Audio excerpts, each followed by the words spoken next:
This Sunday, what kind of president will Joe Biden be? Faith in our institutions held. The integrity of our elections remains intact. We take a look at what Joe Biden has said through the years and on the campaign trail on foreign policy. Someone said to me in another interview, do you want to own Afghanistan? I said, no, but we got to rent it for a little while here. Domestic policy. We've always moved forward as a nation when the middle class grows. When they grow, the poor have access and the wealthy get wealthier. And on governing a divided America. When we beat Donald Trump, you're going to see a great impediment taken out of the way. Our look back and ahead at the man who's been running for decades. I announce my candidacy for President of the United States of America. Are you running for president? I am running for president. You don't want to become president. You won't. Why didn't you say that? Also, saying goodbye. People ask me sometimes, when do you think it will be enough? When will there be enough women on the court? And my answer is, when there are 9. Our annual tribute to those we lost.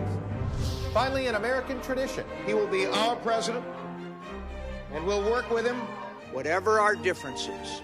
We are fellow Americans. The concession, the one speech we did not get to hear from President Trump this year. Welcome to Sunday, and a special edition of Meet the Press. From NBC News in Washington, the longest-running show in television history, this is a special edition of Meet the Press with Chuck Todd. Good Sunday morning, and I hope you are all enjoying a safe and happy and healthy holiday break.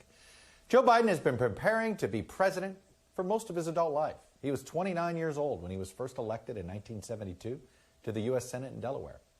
And he has run for president in 1988, in 2008, and of course again this year. At the beginning of the campaign, Biden was largely dismissed as the past his prime centrist Democrat flailing in an increasingly progressive party. Biden finished 4th in Iowa and an even more embarrassing 5th in New Hampshire. But roughly 3 weeks later, he lapped the field in South Carolina and then all but swept the Super Tuesday contest en route to the nomination. He beat the Democrats by running to their right, and then he beat President Trump by running to his left, winning more than 81 million votes, by far the most ever by any candidate for president. So what kind of president will this most prepared president make? We brought together NBC News White House correspondent Kristen Welker and former Republican Senator John Sununu of New Hampshire and former Democratic Senator Claire McCaskill of Missouri, both of whom have served with Biden. We're going to look back at many of the 50 times that Joe Biden has been on Meet the Press and on other NBC News broadcasts over the years, including 2020. We'll hear his thoughts on domestic policy, foreign policy, and we're going to begin with what he said about governing a divided nation, including a Meet the Press appearance not long after George W. Bush won the controversial 2000 election. The vote was certified. George W. Bush will be the 43rd president. Senator Biden, let me start with you. House Democrats protesting the vote in Florida.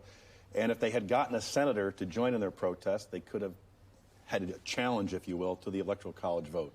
Why wouldn't any Democratic senator join with those Democratic congresspeople? Tell you the truth, I wouldn't ask. Number two, if they had, I wouldn't have signed it. The election's over. It's time to move on. But I think it reflects a reality that George Bush has to deal with. The president signaled from even before the election began that he thought that he implied that it wasn't going to be fair, his absentee ballot things, his mail-in ballots, things with the post office. But I was confident the American people would speak.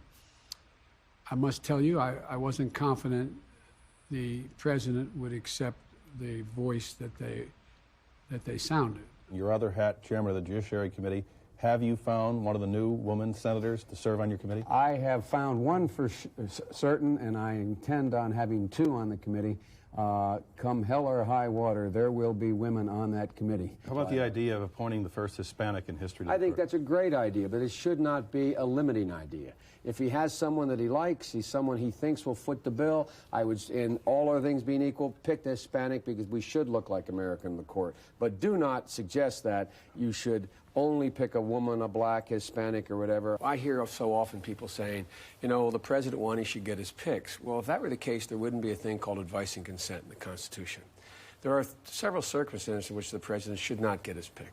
One, obviously, is he picks someone for a job who says they want to do away with the job. I'm not going to vote for anybody who says, I want to be head of a department, my purpose is to get rid of the department. Number two, if you have someone for the job who communicates to the public at large that they are not likely to, in an even-handed way, apply the law, whatever it happens to be, whatever department, then that's a reason not to be for them. I don't speak to interest groups anymore. Ever since the Bork hearing, which was referenced, where I sat down, met with the civil rights groups, told them how I was going to run the hearing, they walked out, held a press conference, and went in and said, we told Joe Biden how to run the hearing, which ruined my reputation from that point. I don't meet with them anymore. I don't give a damn about those groups. It's important that my administration, I promise you, will look like America, both as from vice president to Supreme Court to cabinet positions to every major position in the White House. It's going to look like America. There's not a single decision made yet and ask me my view.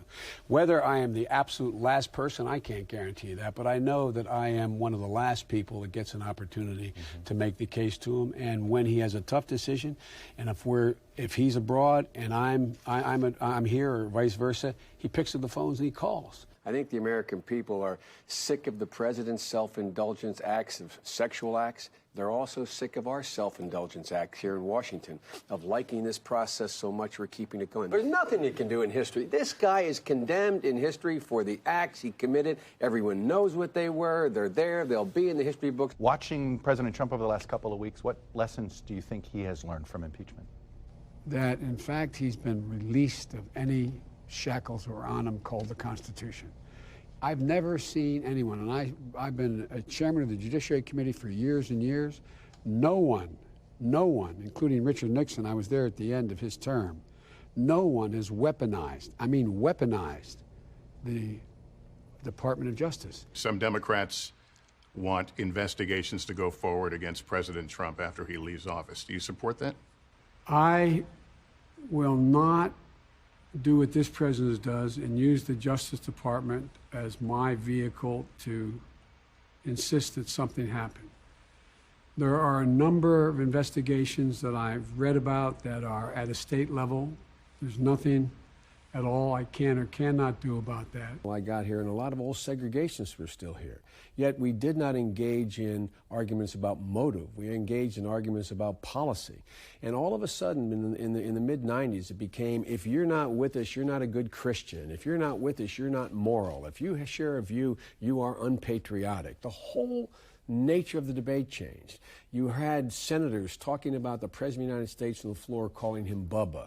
And we wonder why that doesn't percolate through the entire society. There's not a single Democrat or Republican who's ever worked with me that will not look you in the eye and say Biden has never, ever, ever broken his word. So that's why I'm able to go up there. I don't always succeed, but I like these guys. They're my friends. I've got a lot of these Republicans are my friends. Do you think that there is a modern right-wing conspiracy that has aligned against this president? No, I don't think there's a modern right. I think the Republican Party's been taken over by the Tea Party. It happens. Those things happen. My party was taken over by the far left when I got elected in 1972. We need a strong Republican Party, a party that there's 2 or 3 or 4 people when they're not in office, or if they have a president when he's in office, can speak for the party, can make agreements. That's what we need. When we beat Donald Trump, you're going to see a great impediment taken out of the way. We need to heal the red and the blue here, man. The red states and the blue states. I want to begin with the hits on your family, the attacks from the president, from members of Congress, the fact that that's what we spent 3 months publicly having to deal with this. How's it impacted you? Well, you know, it, first of all, initially made me angry. But I realized that whomever was likely to be, whoever he most feared was going to be the victim of his affection. No matter who it is, they're going to go after him. And secondly, what I determined was, and I know this sounds, I don't know what it sounds, I'll just say it. You know, a president can't just fight. The president has to be able to forgive. I got to focus on the future. I got to focus on how do we end this era of, I mean, how do we literally, I wrote about, restore the soul of this country? I mean, it's just being eaten out. It's being eaten away. The cruelty, the viciousness, the way he pits people against one another, the way he goes after people of color. My entire career, I've been able to bring Democrats and Republicans together. And now people say, well, that was the old days, Joe. Things have changed. Well, the only thing that's changed is the way in which the politics that has been moved by some in the party have just gotten really ugly. Give me a line from your inauguration speech. What do you tell the American people? What do you tell those people on the far right, the people on the far left? I don't tell them very much. I tell the 80% of the people in the middle that, in fact, we have to pull the country together, and we can. Kristen Welker, Claire McCaskill, and John Sununu, welcome to all three of you. And just so you know, we're going to have 3 chances to talk here, and so I want to focus this part of our conversation on sort of Joe Biden's governing style. Kristen Welker, here's what Barack Obama wrote about meeting with congressional leaders in his recent memoir. I became accustomed to the ritualistic quality of our joint meetings. The 4 of them would take care not to show their cards or make firm commitments. Their comments often sprinkled with thinly veiled recrimination directed at their counterparts, all of them unified only in their common desire to be somewhere else. Now, he's writing of those 4 people at the time. One can't help but wonder, Kristen, if President Obama himself didn't enjoy those meetings. That is the exact opposite tact of Joe Biden. I think that's a great point, Chuck. It is the exact opposite of Joe Biden, who enjoys those meetings, and he enjoys reaching across the aisle. He's talked about the good working relationship that he has with Senate Majority Leader Mitch McConnell. That, of course, is going to be critical. Mitch McConnell, Joe Biden have now acknowledged that they have spoken and that they are going to move forward and try to get things done. That's going to be a real challenge. And Biden knows that his first and biggest challenge is going to be unity. So I think you're going to see him try to focus on trying to get some legislation passed that will have bipartisan support, like a stimulus bill, Chuck.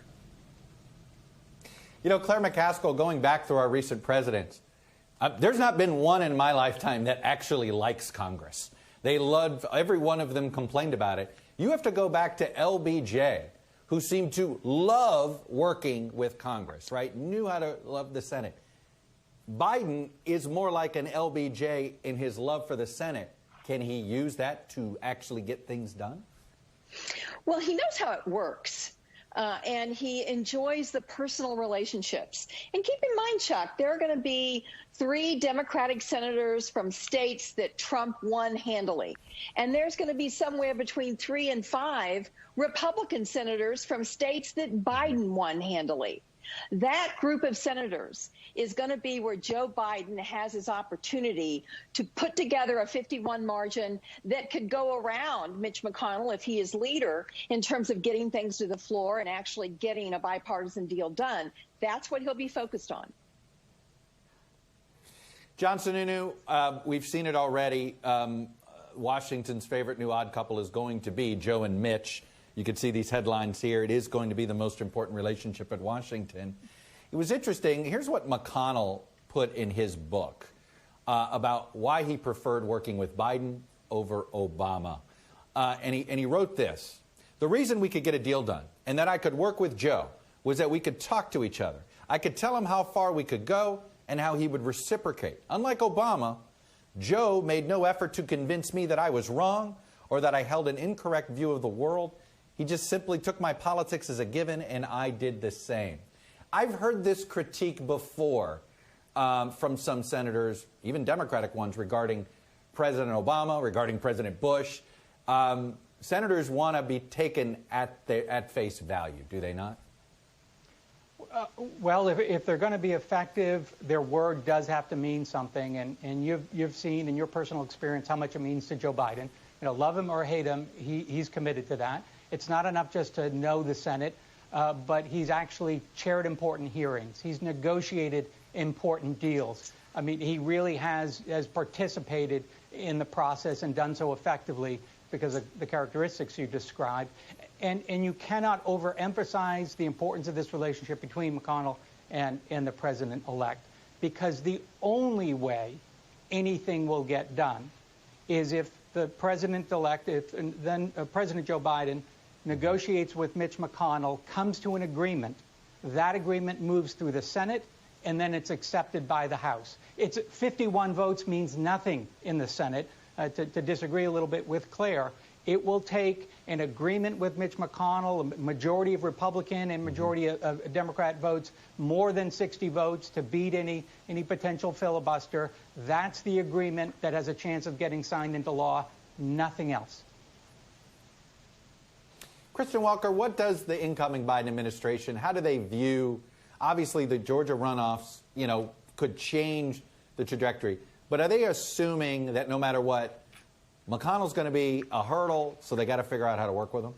They are, Chuck. I think that's absolutely right, no matter what happens in Georgia. Obviously, Biden's been campaigning in Georgia. He'd like to win those 2 Senate seats there, but he is banking on the fact that that might not happen. And so how is he going to move forward with his agenda? How is he going to get it passed? Look, there's going to be pressure on McConnell, too. This is obviously a country that needs economic relief, and so that could be a pressure point for McConnell. Their relationship, though, Chuck, does go back, as we've been discussing. McConnell talking about the fact that he trusts Joe Biden, but the question is, how do you move beyond the areas of bipartisanship? Okay, if they can get a stimulus deal done, how do they get infrastructure done? Is that a potential other opportunity? I think that Biden is going to be looking for those openings, particularly in the first 100 days that he is in office, Chuck, to try to set the tone. Because remember, he's got to also answer to his progressive base as well, and there could be complications with legislation there. I was just going to say, Claire, what is going, he got criticism for giving McConnell too much back when you were in the Senate during one of the deals that he cut. How does he strike that balance without getting progressives coming after him?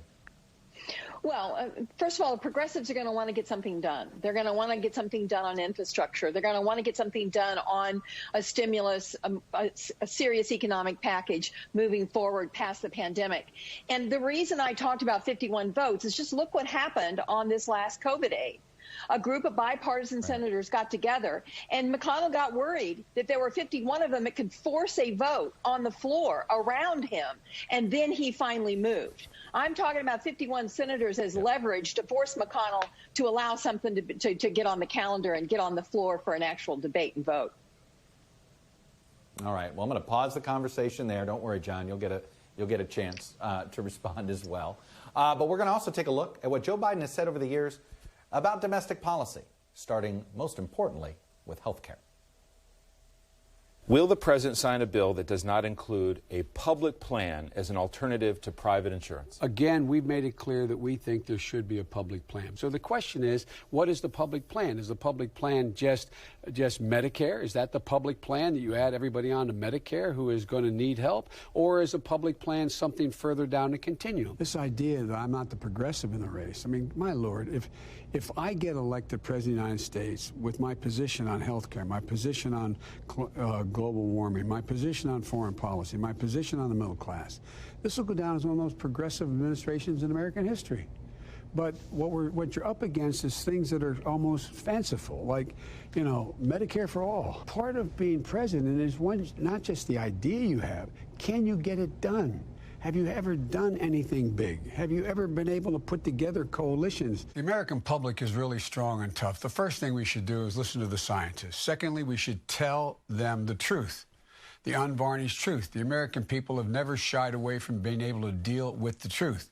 The worst thing you can do is raise false expectations and then watch them get dashed. Then they begin to lose confidence in their leadership. So we should just tell the truth as best we know it, as best the scientists know it. We should let them speak. And we should be doing all in our power right now to deal with being able to confine the spread of this disease. For example, we need significantly more testing kits across America. The Attorney General and I sat down and actually wrote the crime bill. I mean, we got them to sign on line by line. And I think, quite frankly, there were a lot of meetings in the White House and the Oval Office in November with me and Senator Mitchell and others, indicating to the president that unless he got personally involved in it, was not likely to move through the House, because we passed this crime bill, the so-called underlying Biden crime bill. We passed this way back last year, and we still don't have a bill to his desk. The parts that the president put in place are working. He put 100,000 cops, started to put those in the streets. The prisons, he's done that. He's the interdiction program. All of the parts that deal with adult populations are working. The vast majority of police are honorable, decent men and women who risk their lives every single day when they put on that badge and walk out that door. They have a right to come home safely. But there's bad apples in every profession. There are lousy commentators, there are lousy presidents, there's lousy senators, docs, and they should be, in fact, I don't know any police department around that isn't happy to get rid of a lousy cop because it just reflects on them. And by the way, the same with the protesters. It's a right to protest peacefully, but once you pick up a bat and start smashing windows, once, in fact, you light something on fire, once you engage in violence, you should be arrested and held accountable. We have to start by addressing the excessive use of force by police, banning chokeholds, overhauling no-knock warrants. That's what I'm going to set up a national commission where we bring in police and the community to talk about what we have to do. We have this whole thesis, it seems to me, from the other side, that if you concentrate more and more and more wealth and success in the very top, somehow something positive is going to happen. We've always moved forward as a nation when the middle class grows. When they grow, the poor have access and the wealthy get wealthier. I am going to make a commitment in the first 100 days. I will send an immigration bill to the United States Senate with a pathway to citizenship for over 11 million undocumented people. The chairman of the board of General Motors, when I told her my climate plan, said, I'm all in. I'm in, as did the IBW and other folks there, because they figured out it's a way to create jobs. So, what's your message to other businesses who... Well, across the board, this is the way we can create significant economic growth for people. When you came to the Senate, you believed that Roe v. Wade was not correctly decided, and that you also believed that a right of abortion was not secured by the Constitution. Why did you change your mind? Well, I was 29 years old when I came to the United States Senate, and I have learned a lot. Look, Tim, I'm a practicing Catholic, and it is the biggest dilemma for me in terms of comporting my religious and cultural views with my political responsibility. And the decision that I have come to is Roe v. Wade is as close to we're going to be able to get as a society that incorporates the general lines of debate within Christendom, Judaism, and other faiths, where it basically says there is a sliding scale relating to viability of a fetus. Considering the new Supreme Court nomination of Amy Coney Barrett, what are your particular plans to protect women's reproductive rights in the U.S.? Number one, we don't know exactly what she will do, although the expectation is that she may very well move to overrule Roe. But the only responsible response to that would be to pass legislation making Roe the law of the land. We already have a law, the Defense of Marriage Act, where we've all voted, not where I voted and others said, look, marriage is between a man and a woman, and states must respect that. Nobody's violated that law. There's been no challenge to that law. Why do we need a constitutional amendment? Who do you love? And will you be loyal to the person you love? And that's what people are finding out, is what all marriages at their root are about. Whether they're marriages of lesbians or gay men or heterosexuals. You're comfortable with same-sex marriage now? Look, I am Vice President of the United States of America. The President sets the policy. I am absolutely comfortable with the fact that men marrying men, women marrying women, and heterosexual men and women marrying women are entitled to the same exact rights, all the civil rights, all the civil liberties. And quite frankly, I don't see much of a distinction beyond that. Well, let's bring back our panel. Kristen, I want to start with you. You're covering the Biden team very closely. I know they won't say this publicly, but look, you get one shot at doing something big in that first term. And other than COVID being, I think, priority one, COVID and the vaccinations, what is the one big thing they hope to get done this administration? I think you have to look at health care, Chuck, first. I mean, I think that's one of the big reasons why he got elected, his promise to build on Obamacare, his promise to lower premiums, and his promise to have a public option that people could buy into. Now, of course, that's going to be, I think, a big battleground. That area, progressives are going to want that in any big piece of legislation, and you're going to have conservatives who are going to fight against that. So I think that that is one of the big things he's going to be pushing for. If I could just have two, Chuck, I'd say climate change. He has a $2 trillion climate change bill that he wants to get through. It's big. He has a climate czar in John Kerry. And so I think that's the other big piece of legislation he's looking toward.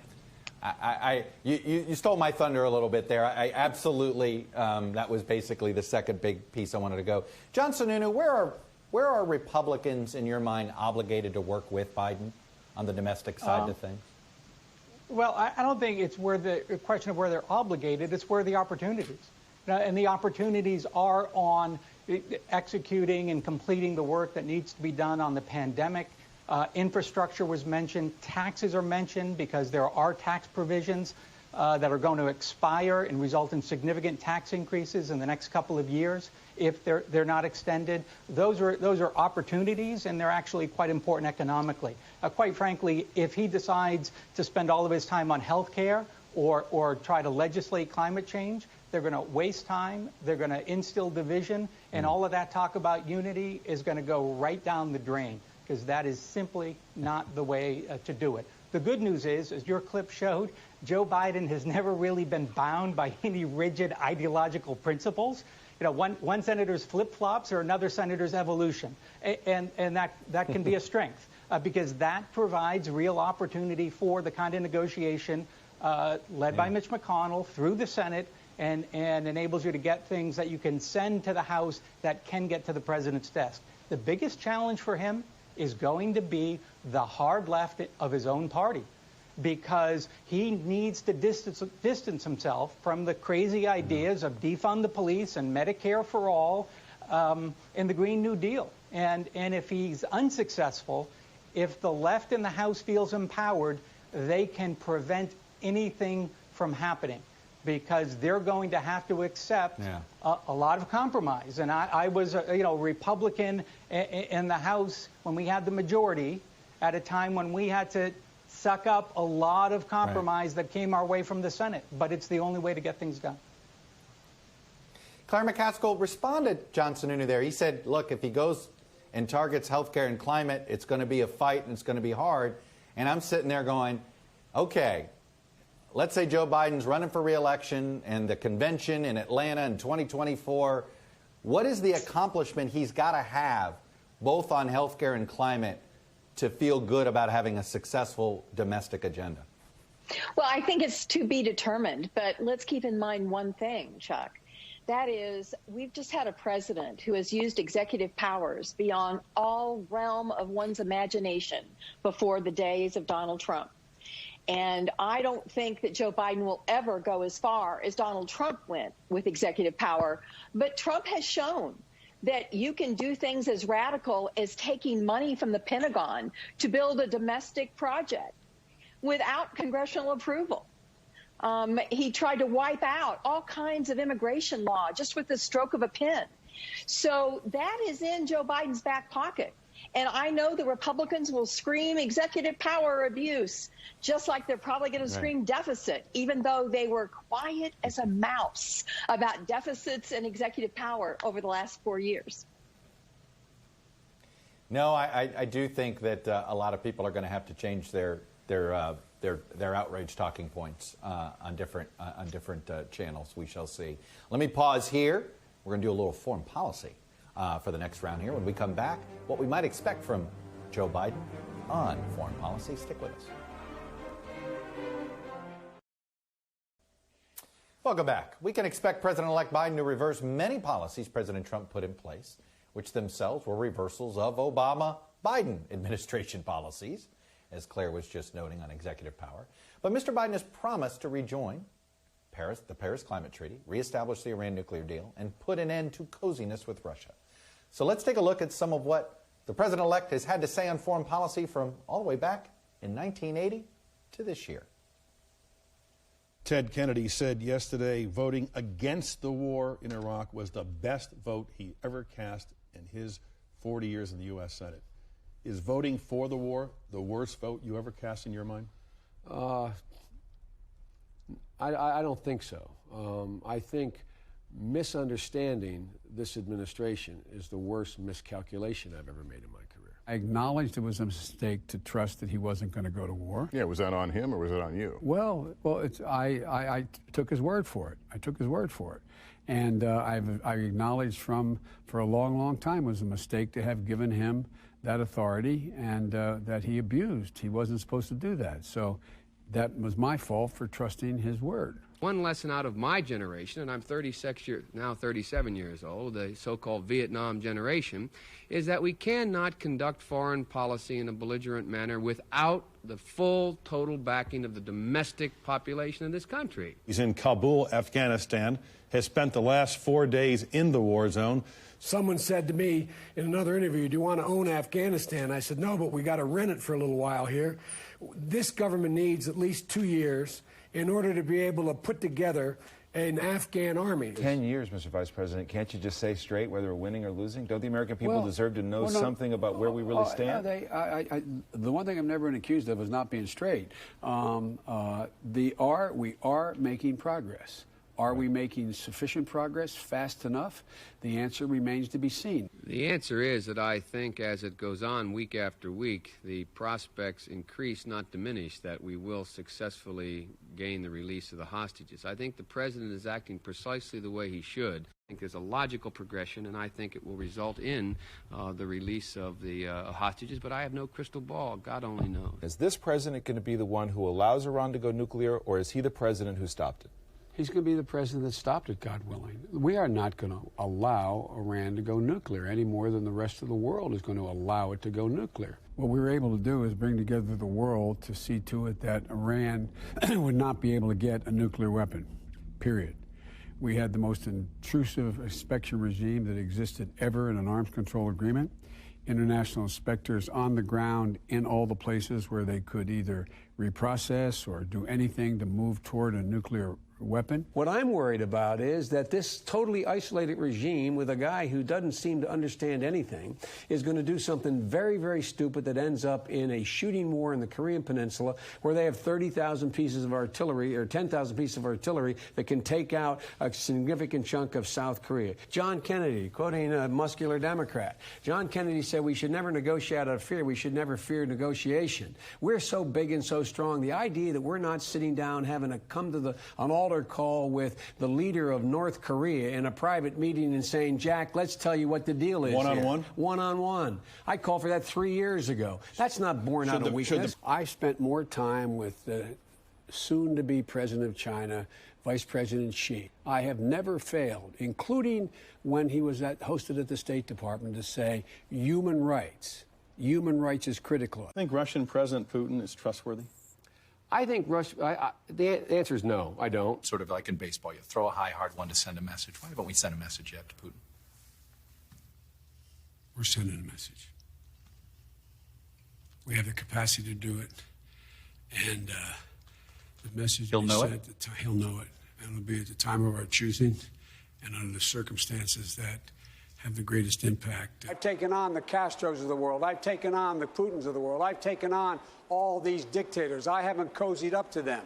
I'm the guy that's been straightforward with them. I'm the guy that let them know it stops here. It stops with me. It stops with me as president.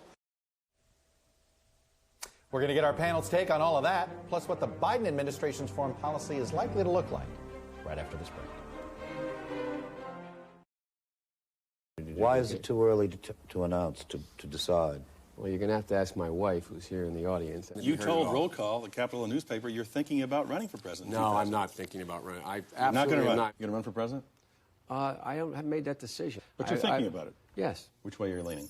If we had to make it today, since my family hadn't made that decision, I'd make it no. If I can raise the money, if there's someone out there besides me who thinks I should be president, then I'm going to run for president. If not, I'm not going to run for president. Are you running for president? I am running for president. You don't want to become president. You won't Well, I run. didn't say that. Your goal to be the presumptive front runner? Yes. At the end of March? Yes.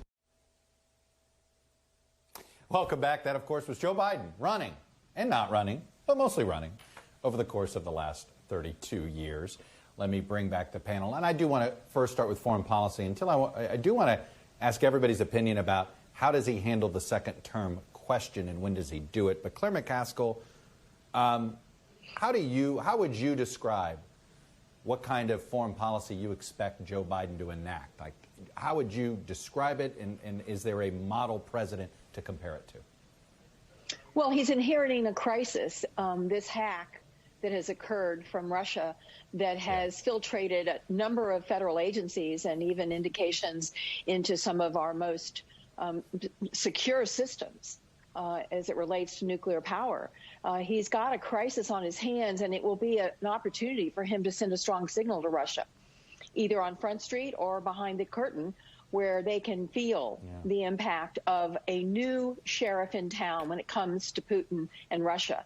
He will no longer coddle bad guys, and he will immediately try to strengthen our alliances around the world, those democracies that believe in the same values we believe in, and because that's really the national security of our country, is how strong that alliance is, and it's been frayed over Trump's irresponsibility over the last 4 years. That's what he'll get to right away, and I think that will be the cornerstone of his foreign policy.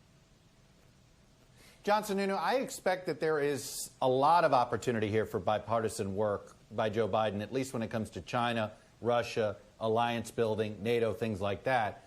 I separate out Iran from that. Is that a fair way to describe it? Yeah, I think that's fair. Look, what's the model? I think the model is George H.W. Bush. I think he wants to have a foreign policy, ideally, that's tough but engaged, tough but consistent.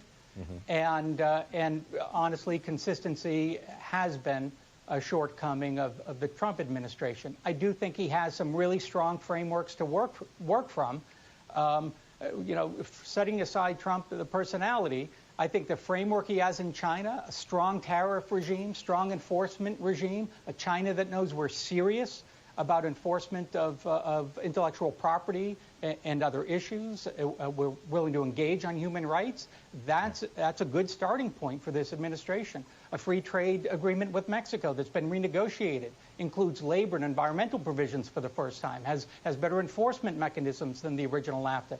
That's really a good framework for this administration to build on. You know, in Russia, you suggested, it's been too cozy with Russia. But the facts are that we have sanctions on the Nord Stream gas project coming out of Russia, that we pushed back on Russia's alliance with Assad in Syria constantly. We've sold armaments to Ukraine to defend themselves, armaments that the Obama-Biden administration wouldn't sell to Ukraine. So, you know, I think, again, even with Russia, there's a strong pushback and a strong framework and even sanctions that are in place that they can build on. So you're right, the Iran nuclear agreement, I think many people, and certainly many Republicans, but many other people who aren't Republicans, think it was a failure. Iran continued to develop its program. The only thing that's held it back has been some incredible espionage and some daring effort on the part of Israelis and others to hold back that program. So I think there's too many other opportunities to get bogged down in taking sanctions off Iran suddenly and trying to reestablish or renegotiate that agreement. Kristen Welker, how much political capital do you think Biden's going to be willing to expend on Iran? Oh, I think he sees Iran as one of the top threats, and so he is going to be willing to spend quite a bit. And I do think that it is an area where he can find bipartisan agreement, and he's made it very clear that he wants to re-enter the Iran nuclear deal. And the question is going to be, what are the details? How does he do it? When you think more broadly about his foreign policy and that relationship building, really reversing the America First foreign policy, I think, look, that's going to be a challenge. He knows that he's going to have to rebuild some of those bridges that have been broken. And when you think about Russia, for example, what Claire McCaskill was just saying, I think is absolutely right. I think that what will be different from the start is going to be the tone. Yes, there have been tough sanctions against Russia, but I am told in speaking to transition officials that the tone is going to be very different from the top, from the start, and they think that's going to make a difference. It's impossible for the tone not to be different. And that's a good thing, but that's impossible. Running for re-election. Right. No, I hear you. On the issue of the re-election, how does Joe Biden avoid the constant, well, will he or won't he, and also avoid being a lame duck? Oh, he'll probably avoid doing a lot of shows where people will be focused on that. I think he's going to really just refuse to even go there. I don't think it would be very smart for him to even discuss it. He's got 2 years of work ahead of him where he's got to get some stuff done. There's plenty of time for that later. By the way, Chuck, the American people this year of all years are really sick of politics. Oh, yes. That I get. I won't be asking the question for 2 years. That I promise you. Thanks to all of you. I hope you have a happy and healthy New Year. To my panel. When we come back, some of those we lost in 2020. You must find a way to get in the way. You must find a way to get in trouble, good trouble, necessary trouble.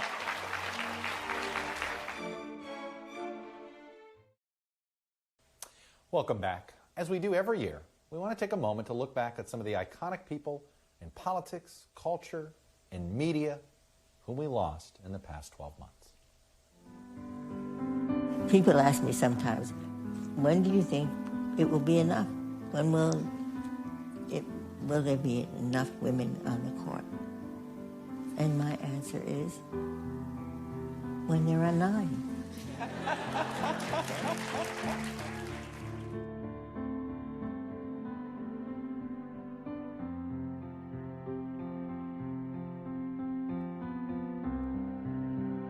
We do not have one problem we can't solve. There's nothing too big for us. They're all solvable.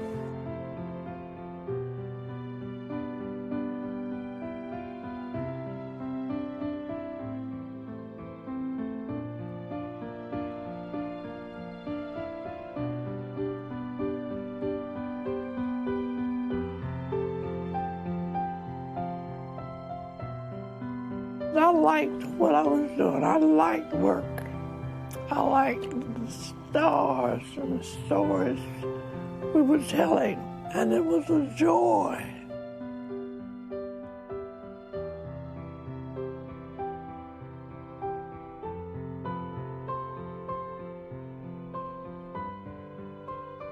I'm Jim Lara of the PBS NewsHour, and I welcome you to the first of the 2012 presidential debates.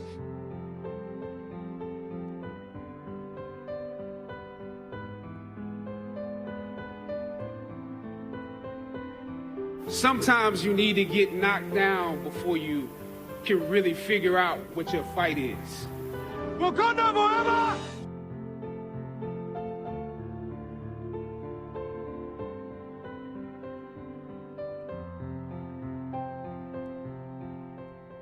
I'm running for president of the United States, and I'm not running for second.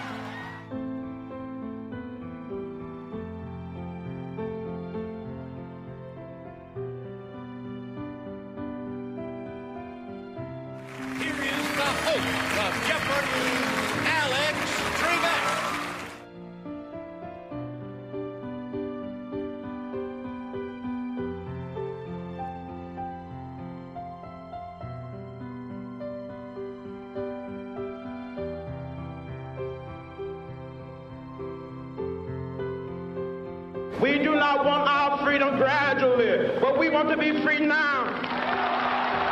You must find a way to get in the way. You must find a way to get in trouble, good trouble, necessary trouble.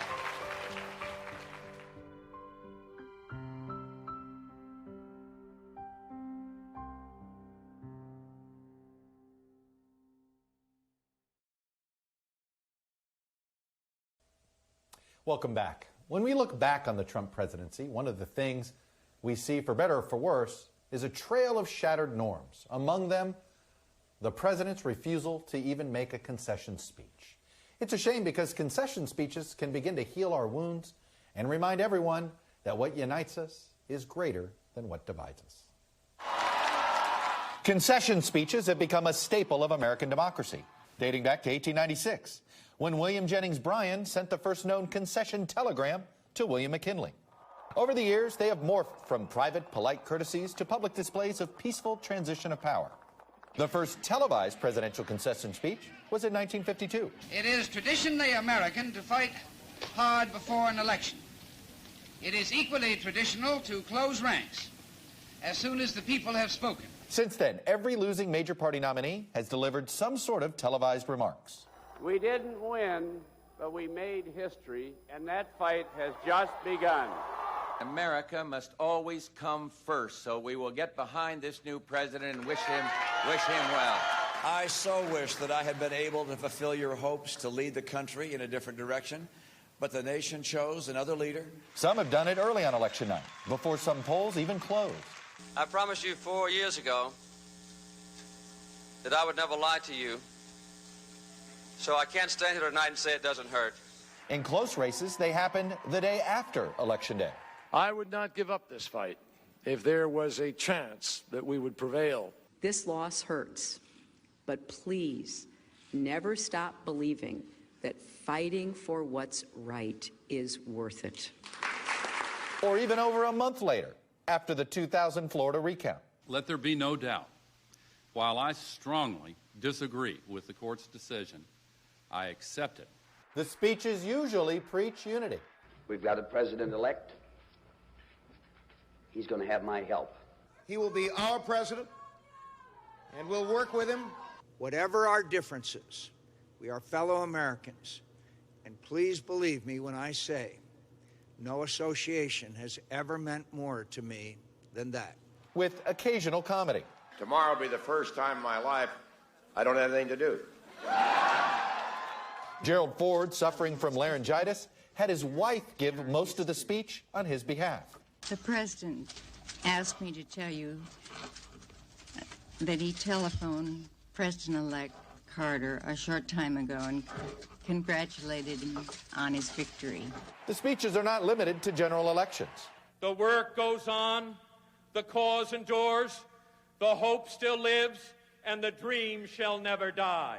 And can even be used to set up a losing candidate's political future. I am as inspired, I'm as hopeful as I have ever been in my life. Or to attack one's perceived enemies. You don't have Nixon to kick around anymore. Although not required by any law, the speeches represent the end of a campaign. We now bring it to an end tonight. And often, a career. As for what I'll do next, I don't know the answer to that one yet. But I plan to get very active in the grandchild business. I have been blessed, as only a few people ever have, to help shape the destiny of this nation. It's not yet January 20th, so President Trump still has time. That's all for today. Thanks for watching. We'll be back next week. Next year, actually. Because if it's Sunday, it's Meet the Press.